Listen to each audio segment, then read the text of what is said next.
mountains afar. He is led to Hawaii Moku by his mo'i ohane, his dreams guiding him to meet this beautiful divine woman. You know, the young chief's always looking for a nice wife, right? So,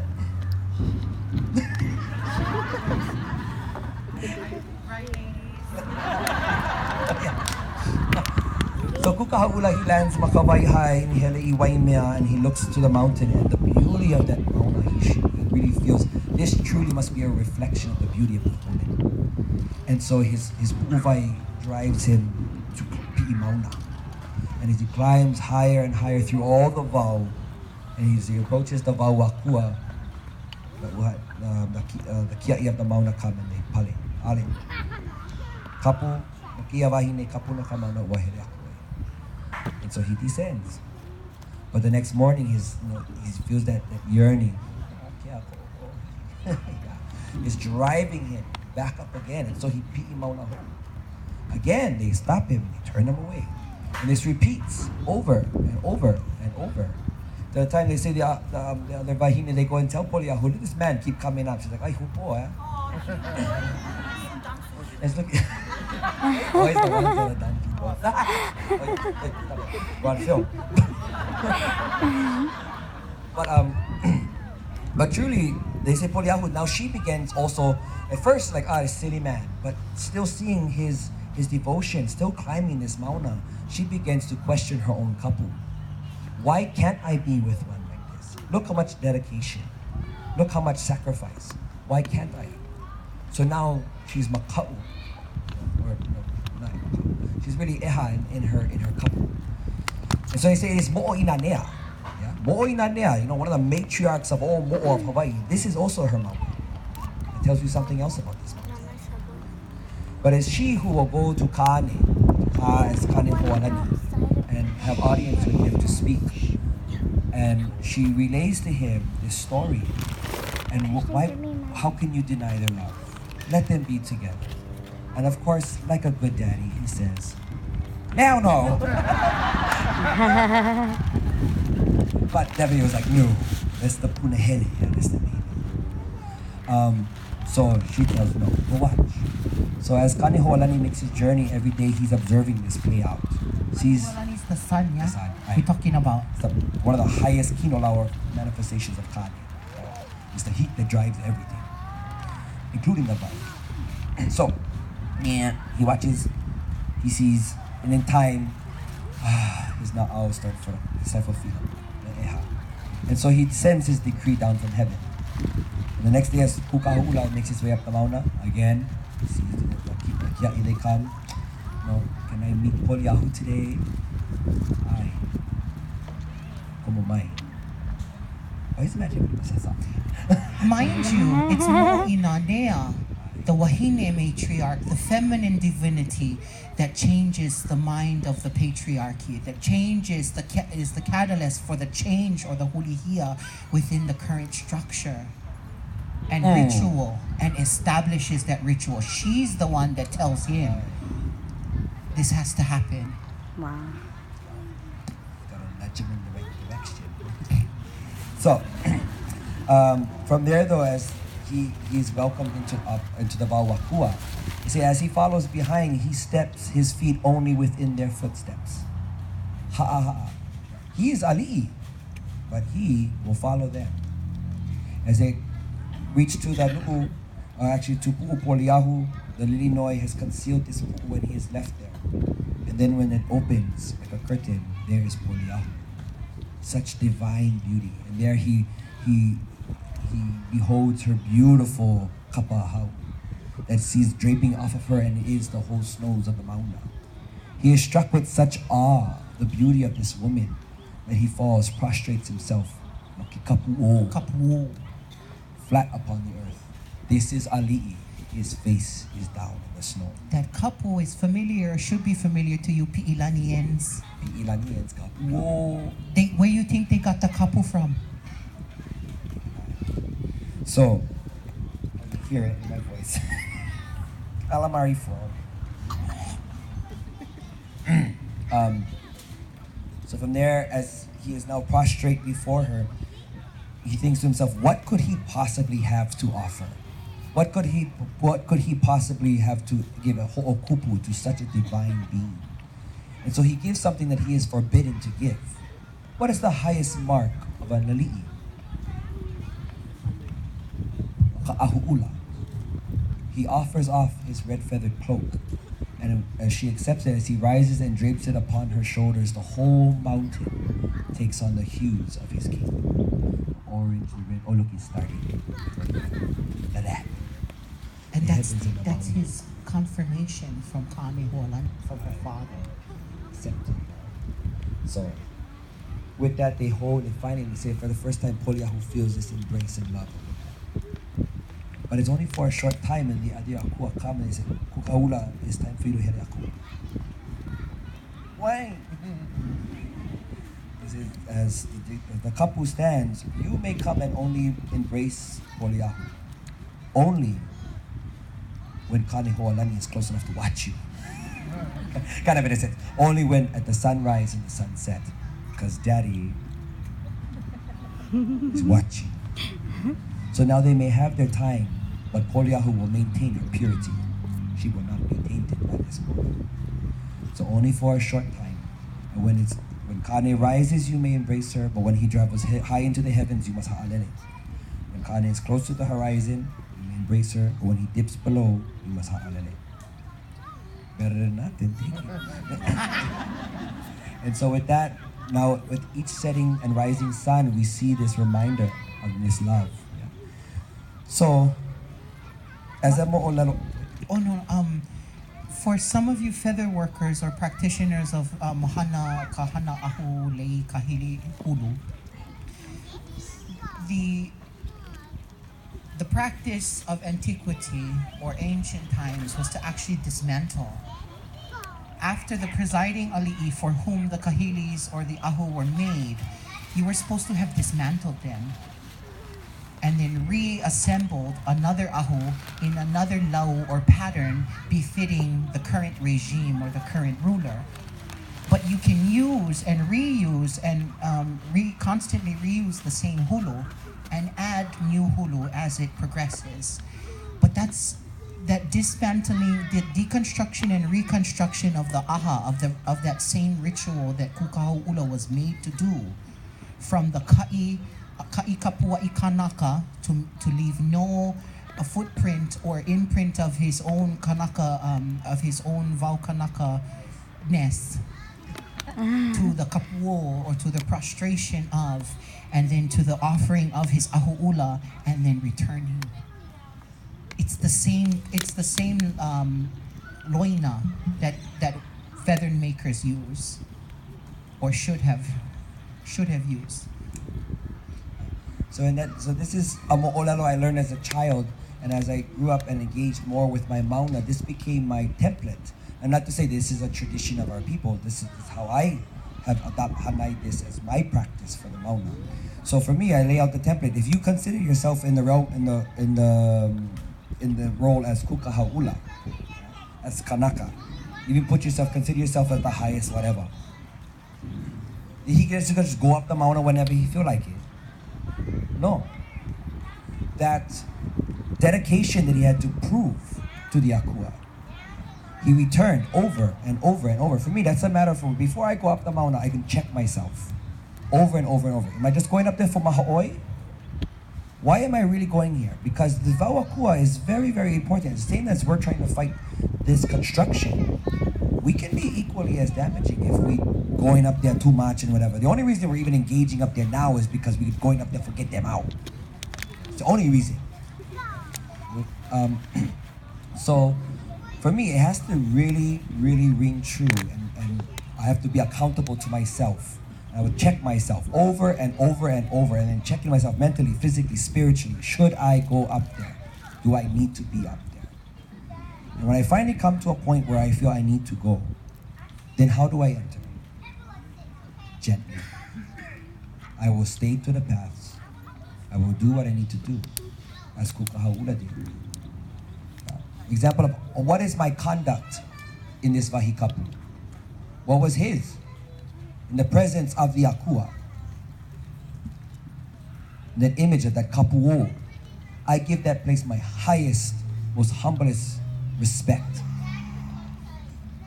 It's not my place, it's not my jungle gym, it's not my place for snowboarding, skiing, and fooling around.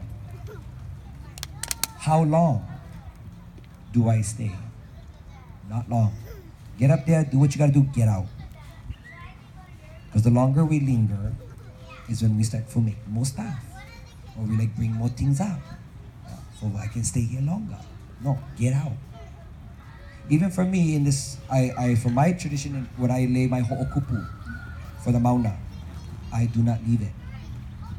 I may make my lay, I may make my ho'okupu, and again too, what kind of ho'okupu you bring? No, just go on the side or pick something. Oh, look, there's my ho'okupu. No. Whatever I give better be mayaw. It better be the best of the best, clean, prepared, with full intention. If not, even if it's just my lay, I'm going to give them. Give the bestest and the highest that I can. Now, if it is no kamea, like a lay or a ho'okupu, I will lay my ho'okupu down. I will offer my pule. But as Kukahaula, did he leave his ahu'ula there? Aole. He took it with him. For me, the essence of this is okeakaka oko, okai okamako. The essence is yours, is your offering. And the substance, the cultural object, is what you take back with you, back to the vow kanaka. Simple now. Because for me, I don't like, this mea la'au does not grow up there. It is not part of that vow. That vow is higher than even any la'au that we have. Yeah. So I will not leave it up there to rot, or to dry, or to go back onto aina, because it won't feed that aina, because it's not part of that aina. So I will lay my ho'okupu down. I will lay my pule. And then when I pau, I'll hemo ka'i'o, the matter. And I will bring that back down to the aina, and I will put it where it belongs. Now this is my cultural practice that I abide by this mo'olelo that was shared with me as a child. I cannot claim any cultural practice through my ohana. My ohana, we never have any of this. So I am always eternally grateful to all those who fought for Hawaiian education, or else I would not be who I am, because my ohana doesn't have any of these practices. So I've had to become now, I am now a kumu for my ohana to reconnect. So, and we have that right. So in kind of carrying on with this and what our situation dealing with specific with Mauna Awakea, the Northern Plateau, as they call it, I remember it loosely known as the Ring of Shrines. This was a very special place to me when I would go up the Mauna, because the Northern Plateau is actually a lava flow that came out from in between the pu'us on the summit. If you look at it from a map, you see this one, like a laupa hoi, like this one leaf of lava that comes out.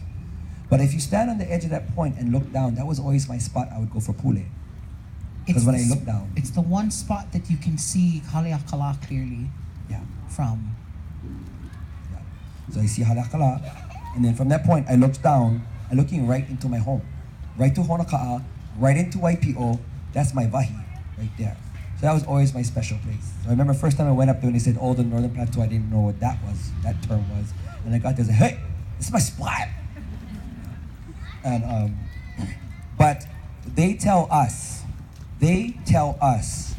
oh, this area is not sacred, because there's no archaeological site on it. This is coming from a people that only values human-made things. Unless it's constructed by man, then it's sacred.